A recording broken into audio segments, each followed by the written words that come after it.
اعوذ باللہ من الشیطان الرجیم، بسم اللہ الرحمن الرحیم، السلام علیکم ورحمۃ اللہ وبرکاتہ۔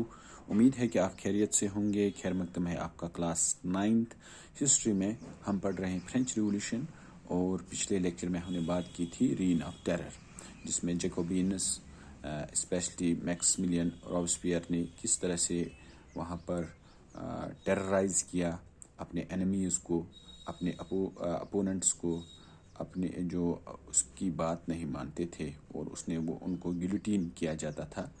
تو اس کے بعد 1794 میں اس کا جو جیکوبینس کی حکومت تھی وہ ختم ہو جاتی ہے۔ پھر وہاں پر ڈائریکٹری آف رولز فریم کی گئی، لیکن وہ بھی ایک پولیٹیکل انسٹیبلٹی تھی فرانس میں۔ آج کا جو ہمارا ٹاپک ہے that is did women have a revolution, یعنی جب ہم ویمن کی بات کرتے ہیں، ٹھیک ہے، they from the beginning of the French revolution they were the active participants in bringing some important changes in French society, یعنی انہوں نے ایکٹیولی پارٹیسپیٹ کیا فرینچ ریولیوشن میں، اور وہ چاہتے تھے کہ وہ عورتیں چاہتی تھی کہ حکومت ان کی فلاح و بہبود کے لیے، ان کی لائف اس کو امپروو کرنے کے لیے کچھ میجرز انٹروڈیوس کریں۔ اور جو ویمن تھی یہ ایز لانڈریسز کام کرتی تھی، دوبن کام کرتی تھی، یا کہیں پر یہ پھول بیچتی تھی، کہیں پر فروٹس، کہیں پر ویجیٹیبلز، اور کہیں پر ان کو ڈومیسٹک سرونٹس کے طور پر بھی جو امیر لوگ تھے، امراء جو تھے، ان کے گھروں میں وہ کام کرتی تھی۔ لیکن ویمنس کی ایک problem, they don't have access to the education, especially the women of third estate. اور جو پراسپیرس تھی، جو رچ پیپل تھی تھرڈ اسٹیٹ کی وومین، وہ ایجوکیشن تو ریسیو کرتی تھی، لیکن جو جنرل پبلک تھی، جو جنرل وومینز تھی تھرڈ اسٹیٹ کی، ان کو ایکسیس نہیں تھا ایجوکیشن کی طرف۔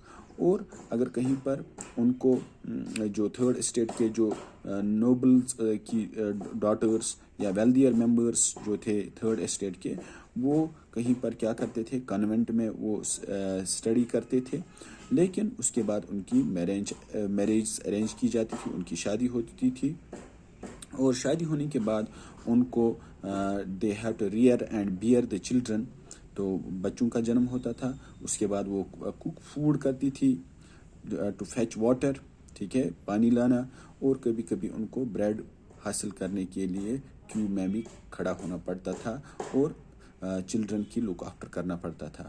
اور اس کے علاوہ جو ویجز وہاں پر دی جاتی تھی مین اور ویمن، اس میں امبیلنس تھا، اس میں یعنی ان کو لور ویجز دی جاتی تھی، ویمن بھی وہی کام کرتی تھی اور مین بھی۔ تو دیٹ مینس کہ there was in equality prevailing in the French society as far as the women where concerned, ٹھیک ہے۔ تو اب اس کے لیے انہوں نے اپنی جو ان کی یہ ڈیمانڈس تھی، اس کے لیے انہوں نے different clubs, political clubs set up کیے، نیوز پیپرز انہوں نے جاری کیے، اور کہتے ہیں کہ وہاں فرینچ سٹیز میں اباؤٹ 60 ویمن کلبز وہاں پر قائم ہو گئے۔ اور ان میں ایک جو ویمن کا جو کلب تھا، جس کو ہم بولتے ہیں society of revolutionary and Republican women, یہ ایک کلب کا نام تھا، society of revolutionary and Republican women. تو یہ بہت ہی فیمس تھا، اور ان کی جو مین ڈیمانڈس تھی، تو وہ چاہتے تھے equal political rights, same political rights, ٹھیک ہے، یعنی ان کو بھی رائٹ ٹو ووٹ ہونا چاہیے۔ لیکن جب 1791 میں جب کانسٹیٹیوشن آف فرانس پہلی مرتبہ فریم کیا گیا، تو اس وقت ان کو ایز پیسو سٹیزنز کیا گیا، ریگارڈ کیا گیا۔ اور اس کے بعد لیکن انہوں نے اپنی ڈیمانڈ نہیں چھوڑی، وہ رائٹ ٹو ووٹ کے لیے، اور وہ بولتے تھے کہ ہم بھی اسمبلی کی، نیشنل اسمبلی کے پارٹ بننا چاہتے ہیں، ہم بھی پولیٹیکل آفس آکیپائی کرنا چاہتے ہیں، ٹھیک ہے۔ اور اس میں وہ چاہتے تھے کہ ان کی تب جب وہ پولیٹکس میں آئیں گے، تو تب وہ اپنی انٹرسٹس کو ریپریزنٹ کر سکتے ہیں نئی گورنمنٹ میں۔ اور جب ریولیوشنری گورنمنٹ وہاں پر آئے، تو کچھ انہوں نے کچھ ایسے اقدامات اٹھائے جس سے ویمن کی لائیوز تھوڑی سی کیا ہو گئی، امپروو ہو گئی. لیکن اس میں کون کون سی، انہوں نے اسٹیٹ سکولز بنائے، وہاں پر سکولنگ مینڈیٹری بنائی گئی، کمپلسری بنائی گئی فار آل گرلز. اور یعنی اب جب ریولیوشنری حکومت آ گئی، ٹھیک ہے، جیکوبینز کی حکومت آ گئی، تو انہوں نے ویمن کے لیے، گرلز کے لیے ایجوکیشن کمپلسری بنا دی. اور کوئی بھی فادر اپنی لڑکی کو اس کی مرضی کے خلاف شادی نہیں کر سکتا ہے. اور ساتھ ہی ساتھ میرج کو بتایا گیا یہ ایک کنٹریکٹ ہے، تو آپ اس میں فریلی کوئی بھی کنٹریکٹ توڑ سکتا ہے. دیٹ مینس کہ ویمن کو رائٹ ٹو ڈائیورس بھی دیا گیا. اس سے پہلے یہ مردوں کو ہی حاصل تھا، تو اب دونوں ڈائیورس دے سکتے تھے، یعنی ویمن بھی اور مین بھی. ڈائیورس ہم بولتے ہیں طلاق کو، ٹھیک ہے. یعنی اگر کوئی دو انسان شادی کرتے ہیں، مین اور ویمن کپل وہ بنتے ہیں، اگر وہ کسی وجہ سے ان کے بیچ نہیں بنتی ہے تو وہ علیحدہ بھی ہو سکتے ہیں. اس کو ہم ڈائیورس بھی بولتے ہیں یا طلاق بولتے ہیں. تو اب ان کو یہ رائٹ بھی دیا گیا.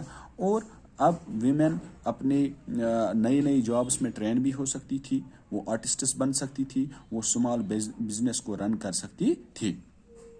لیکن اس میں اب جو ویمن کی سٹرگل جو پولیٹیکل رائٹس کی تھی، تو جب رین آف ٹیرر بھی آ گئی کس کی، میکسیملین رابسپیئر کی، ٹھیک ہے، وہاں پر انہوں نے پورا یہ اعلان کر دیا کہ جو ویمن کلبز ہیں وہ بند کر دیے گئے، ان کی پولیٹیکل ایکٹیویٹیز پر بین لگایا گیا.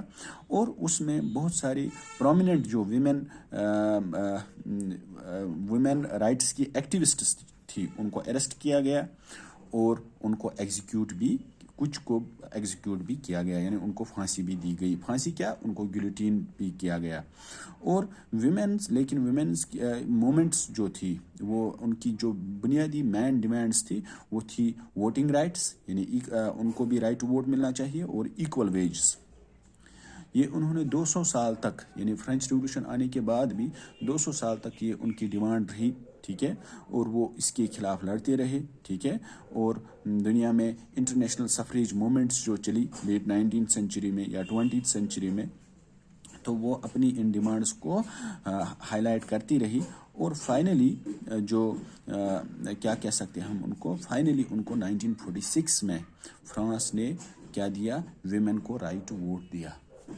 تو دیٹ مینس کہ ان کو بہت زیادہ اسٹرگل کرنی پڑی اپنا right equal political rights gain کرنے کے لیے، اور ایکویلٹی گین کرنے کے لیے in terms of wages etcetera, ٹھیک ہے. تو اس طرح سے ویمن کی جو بنیادی ڈیمانڈس تھی، ٹھیک ہے،